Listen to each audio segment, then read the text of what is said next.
watching WeAllBe News Radio, News Free Dixie for the 21st century. I'm Thaddeus Matthews. Let's talk about Dr. Umar Johnson. Everybody's talking about Dr. Umar Johnson these days. For better or for worse, Dr. Umar Johnson, he stays in the algorithm. For better or for worse, Dr. Umar. But I have not come here to bash my brother. Let's talk about it. Let me get a sippy sip on this water.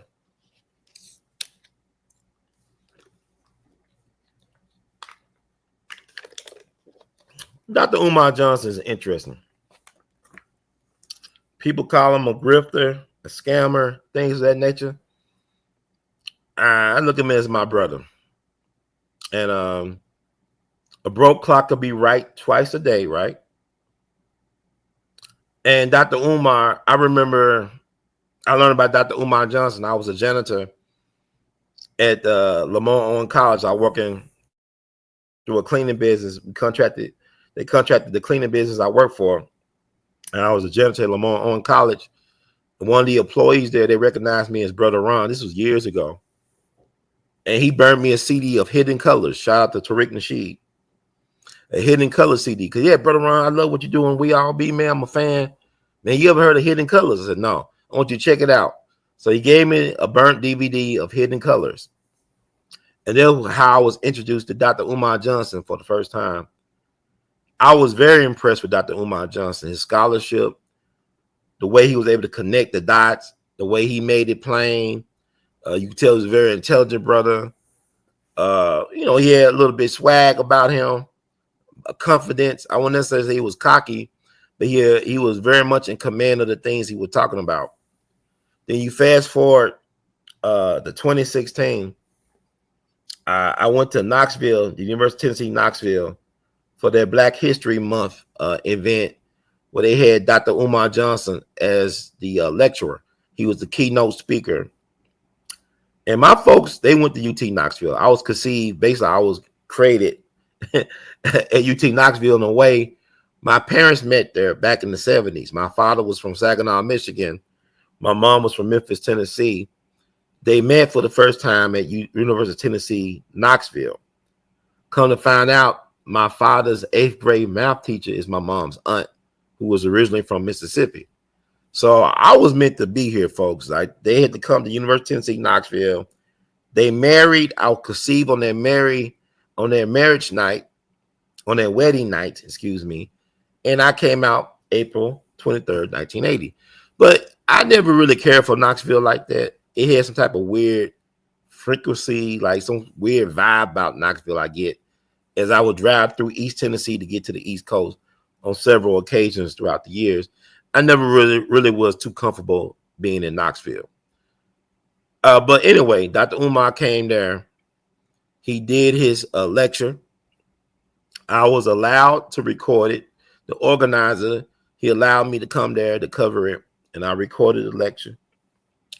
And I met Dr. Umar afterwards. I brought his book. You see, I took a pictures with him. And what was interesting, Dr. Umar, I asked him, could I do an interview with him? He agreed to doing an interview with me. Because Dr. Umar always been like, he always given the Black media access to him. He was smart in how he utilized social media to give us access to him to promote his work. And it paid off dividends for him, I believe. I mean, by him doing interviews, by him allowing us to record him at these events that he would pay for. He just wanted to get the word out. He was the most requested Black scholar in the world. I believe that's still true today.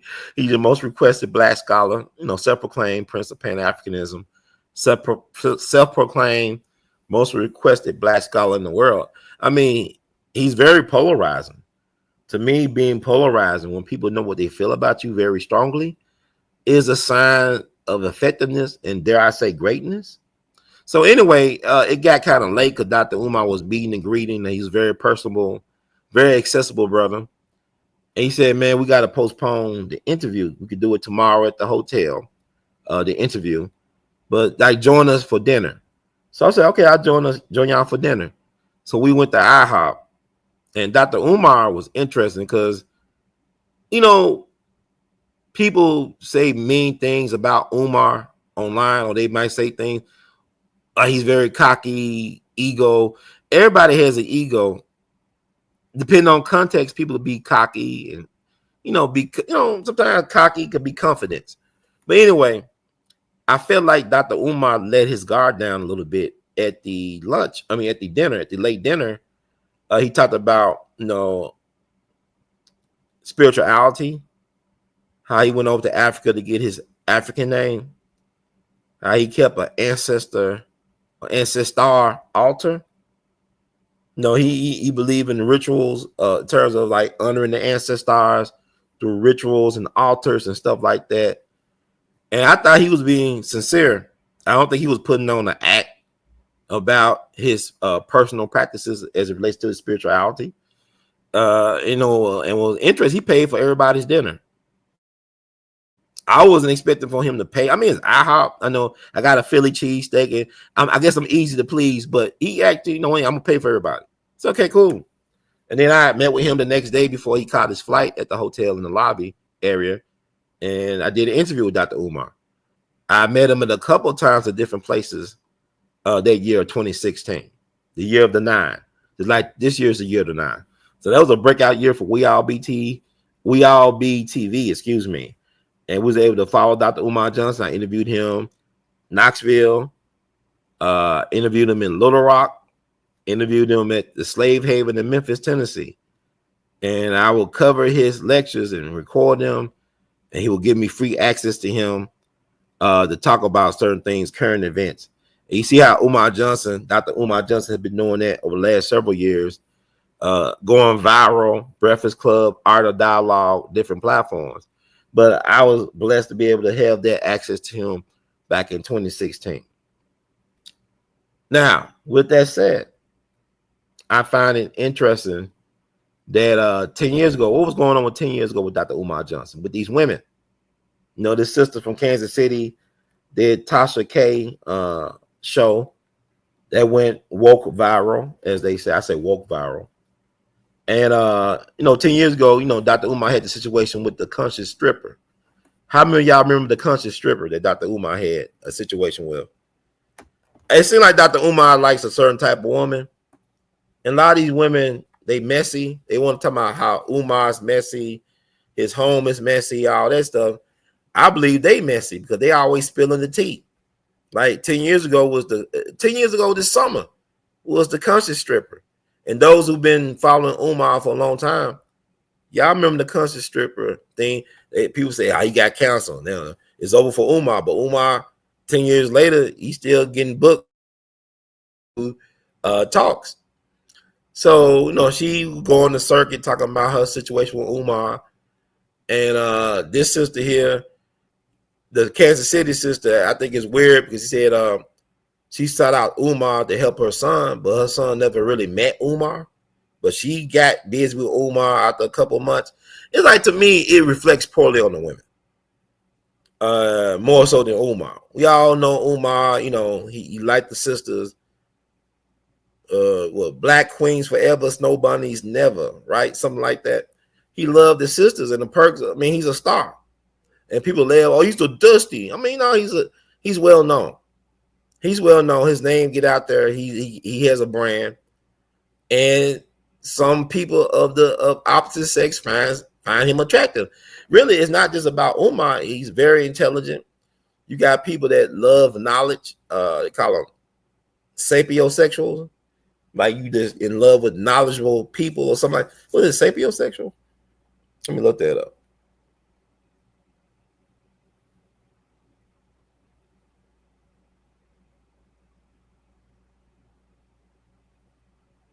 Yeah, you got a lot of sapiosexuals out there. They love knowledge, and Dr. Umar has a lot of knowledge. And like I tell you, you got to treat Dr. Umar or anybody else. They got a lot of knowledge. They got charisma. They provide a service. Treat them like the mailman. I call it the mailman theory, where your mailman could be a crackhead, could be just the worst degenerate person there is. But as long as your mailman or mail person or mail lady delivers your mail on time, deliver your mail to your mailbox, and you get the mail that you need in order to, Whatever, do what you got to do. Focus on that. Don't worry about what they're doing on the rest of their route. As long as they're in their personal lives, as long as the male person delivers your mail and gets you the mail you need, then that's respected for that. Dr. Umar, he's a great mailman. He delivers the message. I mean, I like always the mail you receive, but it is what it is. But as far as his personal so-called flaws and shortcomings, we all human. And it's funny.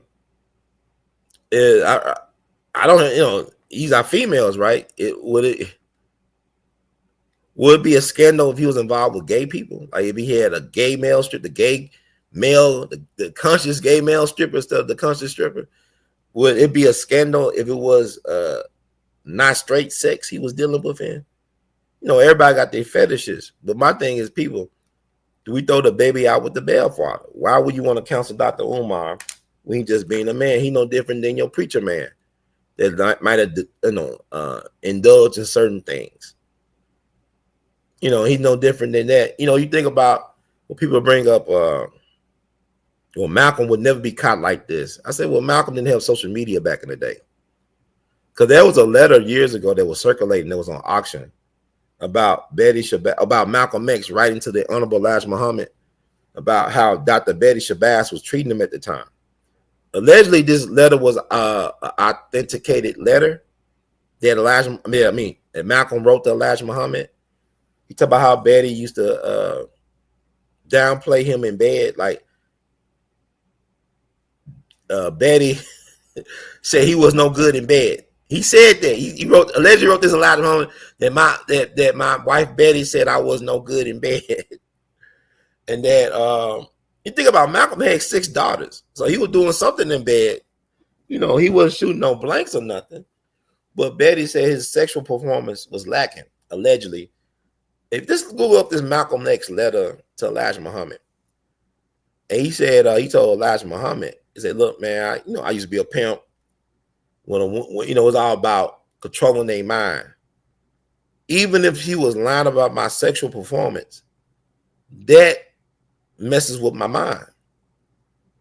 Because people don't understand, it's not about the physical, you got the mental. When you control a person's mental, everything else follows in place. It falls in place. So Malcolm talking about, my woman talking about I ain't good in bed, that's going to affect me, even if she was just joking on being mean-spirited, the fact she said that, then maybe it was an infidelity going on Betty's part in the relationship, or attempted infidelities. Like he said in the letter that I can remember that she was threatening him, I'm going to leave you for brother so-and-so from Chicago. Something like that. It may not be like that, but it's like what I can recall like some years ago. Somebody shared this letter with me that Malcolm Leslie wrote. So you think about that, and also think about the fact that Elijah Muhammad, had there been social media back then, all them young girls would have came. They were young women. I don't think they would. Was Elijah Muhammad really messing around with young girls, or what is young women? Like they were of age of consent.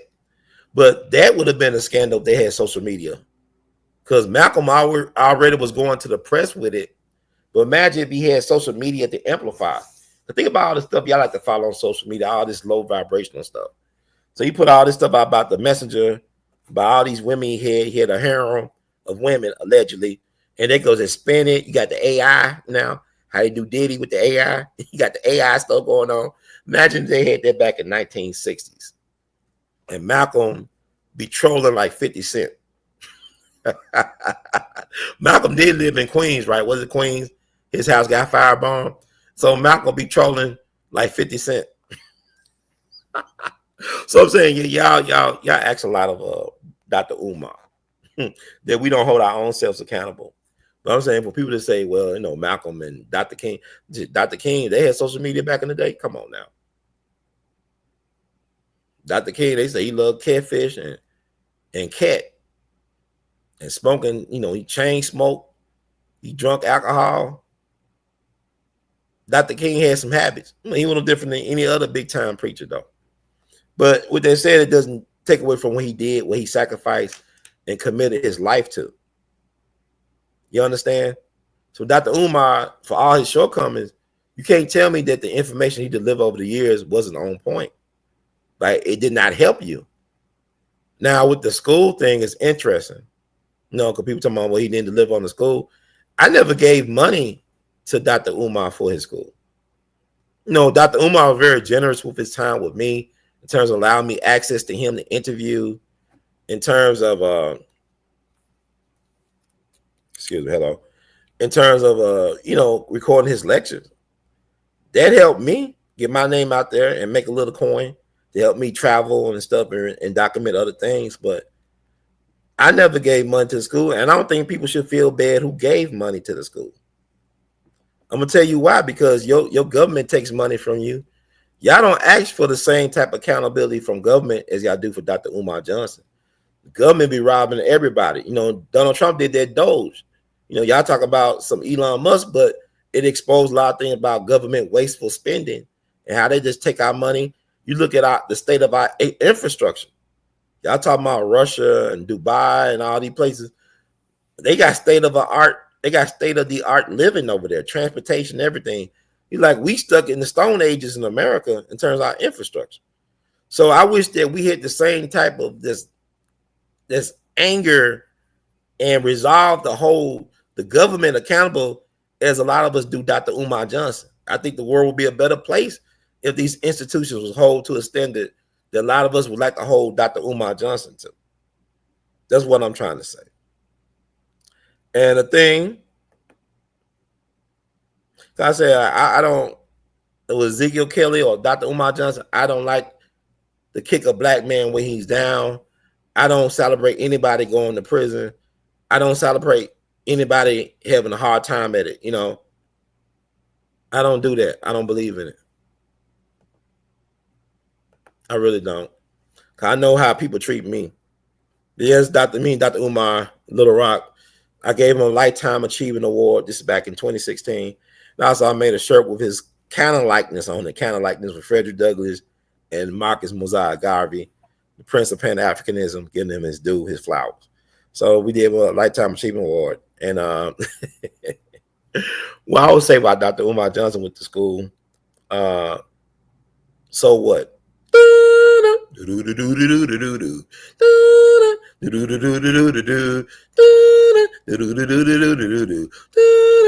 And school, you know what? But the school could still happen. Well, the school, it takes a village. Dr. Umar, they say he raised over $1 million. He about to lose that building in Delaware. Stuff happens. It's not the end of the world. He still got some time. God ain't through with him yet. My thing is, people, like with the school thing, people say, well, he should give up that dream. I say he shouldn't give up the dream. Because you think about history, you look at, really, people don't make their marks. People always talk about when young people, like people impressed with a Tupac or Jimi Hendrix or somebody like that died real young, or even Fred Hampton. But my thing is, they weren't even in their prime when they died. They were not in their prime. Very talented, very gifted, but this system robs a lot of us of our prime.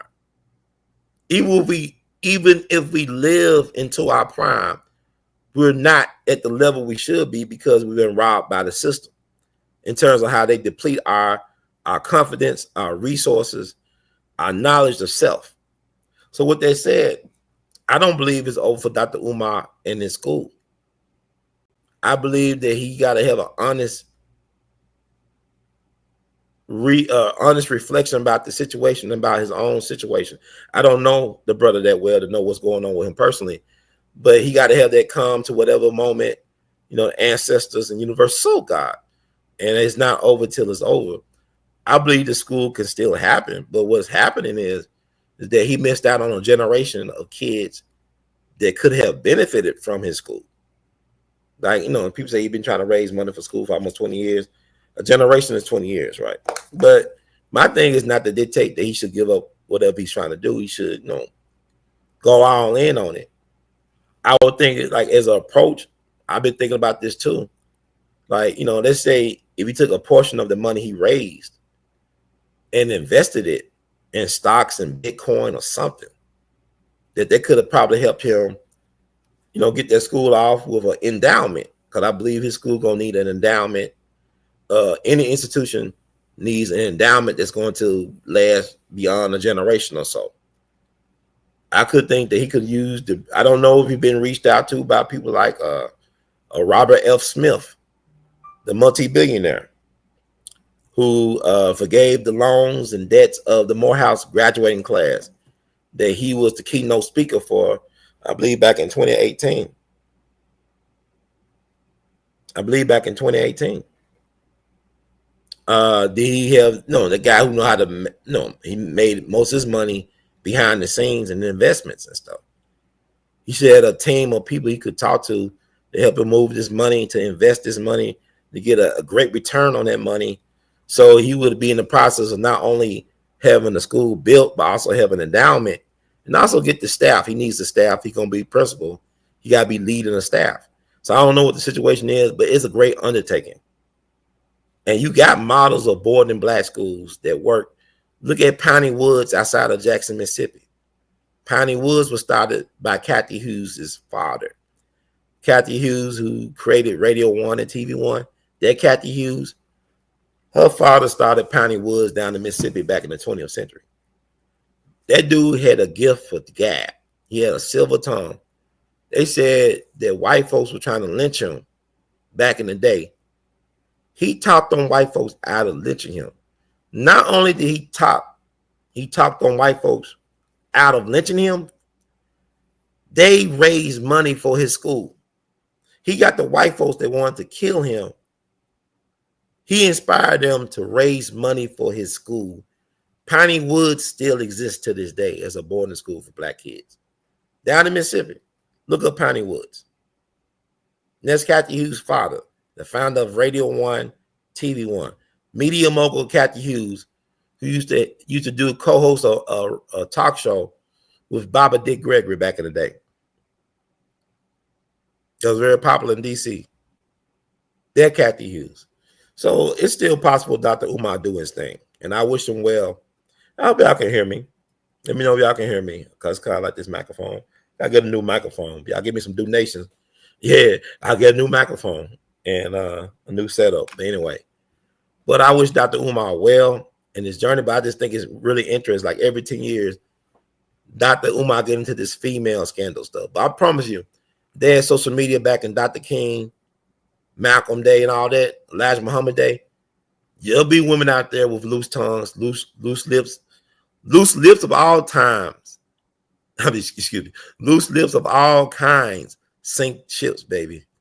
But I bet you believe there'll be mistresses coming out back in the day. Yeah, so and so. Even Bear Rustin, but Bear Rustin probably would not be thrown under the bus because all his lovers were gay.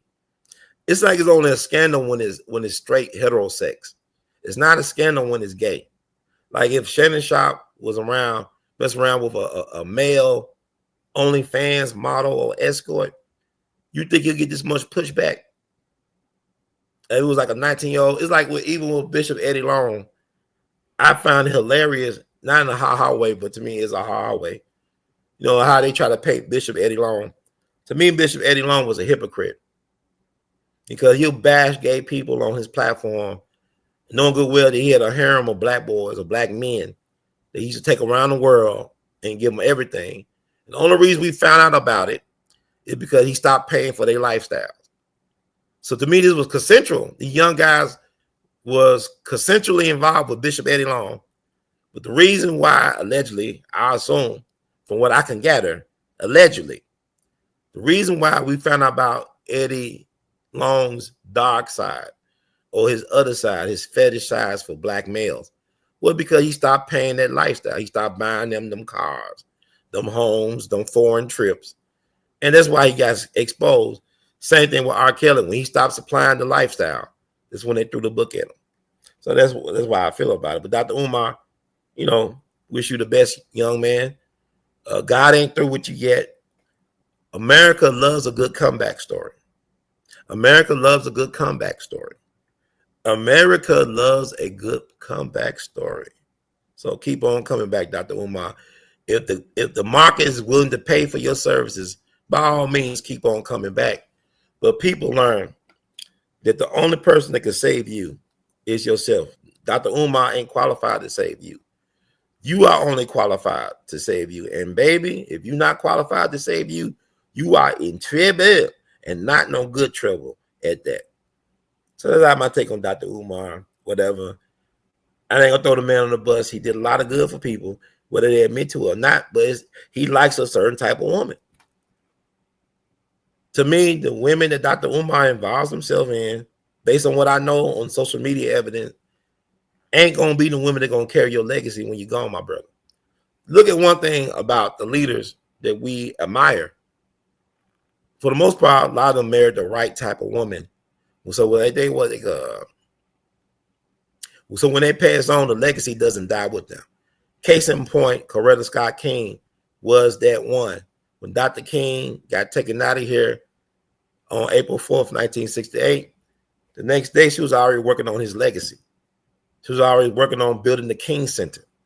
She was already working on trying to make his birthday a national federal holiday. And a lot of folks close to the movement, and allegedly to her husband, told her, you need to just bury the man. She said, no, I'm not. I'm going to bury the man, but I'm going to continue the plan. And that's what she did. So Dr. King married the right type of woman. Instead of him marrying that German cafeteria worker at the seminary school, he married an aspiring opera singer who came from a family that believed in Black excellence and, being self-sufficient. Her father owned a grocery store in Alabama next to her childhood home and church. And that still stands. That structure still stands. I saw it last month in July. But anyway, think about Medgar Evers, Myrlie Evers. He married the right type of woman to carry his legacy forward. He died at 37, but Myrlie right now is pushing the 100. They got the Myrlie Evers and Medgar Evers Institute down in Mississippi. NAACP had to apologize to her because not only did they not provide security for her husband when he requested it, they also needed her to bail them out because she stepped into leadership position, I think back in the 90s. NAACP was about to close its doors. It was in a lot of trouble, not good trouble. And Myrlie came along and helped save the NAACP. So this is why it's important that as a man of renown, of respect, of leadership, of prophecy, that men like that need to be in alignment with the right type of woman. The woman that's going to carry their legacy forward. So, like I said, I wish Dr. Umar the best. I know that he got a lot of great things to come, and it's going to be a stepping stone. I think people are going to wake up because I think to hold him so accountable as a people, and then we don't hold the government accountable for what they do to us with our drinking water, with our air, with our food. Y'all mad at Trump. Y'all mad at Umar. What's the difference? But anyway, moving on to the next story.